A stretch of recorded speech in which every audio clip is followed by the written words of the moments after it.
నల్గొండ జిల్లా పడమటి తాండాలో అధిక వడ్డీల ఆశ చూపి మోసం చేసిన బాలాజీ నాయక్ ఇంటిపై బాధితులు దాడి చేశారు. ఇంటిలోని ఫర్నిచర్ ధ్వంసం చేసి తగలబెట్టారు. కోట్లలో మోసం చేసి నిండా ముంచాడని బాధితులంతా వాపోతున్నారు.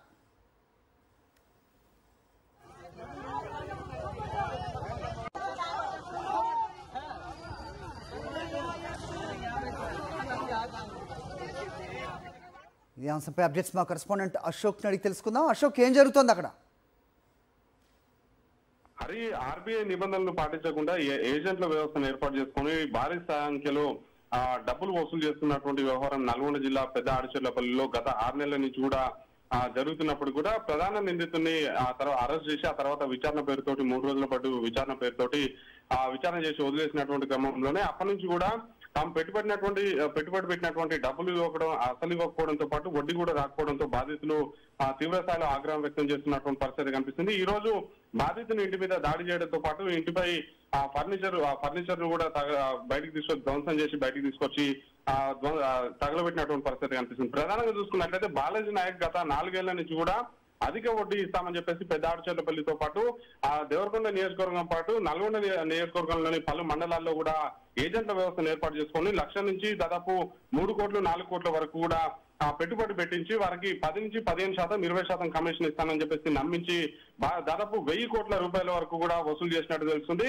ఈ క్రమంలోనే 6 నెలల క్రితం పోలీసులు అతన్ని అరెస్ట్ చేయడం, పెట్టిన పెట్టుబడి ఇవ్వకపోవడం, అదే సమయంలో గతంలో సక్రమంగా చెల్లించినటువంటి వడ్డీ కూడా ఇవ్వకపోవడంతో బాధితులు ఆందోళనకి గురై తమ కనీసం పెట్టినటువంటి పెట్టుబడి కూడా వెనక్కి ఇవ్వాలని చెప్పేసి కూడా డిమాండ్ చేస్తూ వస్తున్నటువంటి పరిస్థితి ఉంది. అయినప్పటికీ కూడా బాలాజీ నాయక్ స్పందించకపోవడంతో దశల వారీగా ఇంటిపై దాడి చేయడం, ఇంటి దగ్గర ఆందోళన చేయడం, ఇంటి వద్ద నిరసన కార్యక్రమాలు దిగుతున్నటువంటి పరిస్థితి కనిపిస్తుంది. ఒకసారి బాలాజీ నాయక్ చూసుకున్నట్లయితే హైదరాబాద్ లో రియల్ ఎస్టేట్ చేస్తున్నాను, స్టాక్ మార్కెట్ లో పెట్టుబడి పెడుతున్నా అని చెప్పేసి కూడా బాధితుల నుంచి దాదాపు 1000 కోట్ల వరకు కూడా ఏదైతే వసూలు చేసినట్టు కూడా తెలుస్తుంది. ఇందులో ఎవరైతే పెట్టుబడి పెట్టే వారికి 15, 20% ఏదైతే వడ్డీ చెల్లిస్తూ ఏజెంట్ల వ్యవస్థకి ఎవరైతే ₹1 కోటి తీసుకొస్తే వాళ్ళకి 6% కమిషన్ కూడా ఏజెంట్లకు ముట్ట చెప్తూ వస్తున్నటువంటి పరిస్థితి కనిపిస్తుంది.